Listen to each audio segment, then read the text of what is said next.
సమీర నిన్ను ఒక్కసారి కలవాలి దర్శన్ అని దర్శన్ మొబైల్‌కి మెసేజ్ పెడుతుంది.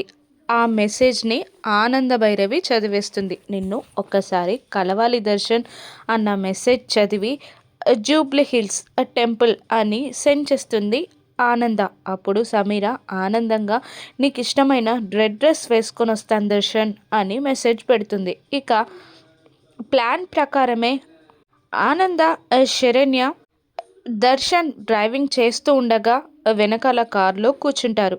ఆ జూబ్లీ హిల్స్ టెంపుల్ రాగానే పక్కకి కారాపు దర్శన్ దేవుణ్ణి దర్శించుకొని వెళ్దాం అని ఆనంద అనగానే అలాగేనమ్మా అంటూ కారాపి మీరు దిగండి నేను కార్ పార్క్ చేసి వస్తాను అని దర్శన్ అనగానే అలాగే అంటూ వాళ్ళిద్దరూ కిందికి దిగుతారు. మరోవైపు రెడ్ డ్రెస్లో సమీర దర్శన్ కోసం వెయిట్ చేస్తూ ఉంటుంది.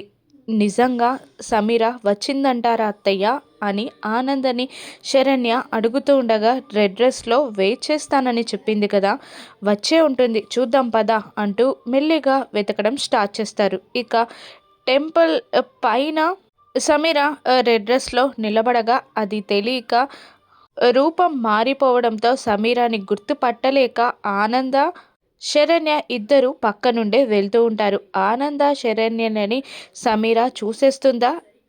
దర్శన్ సమీర మీట్ అవుతారా?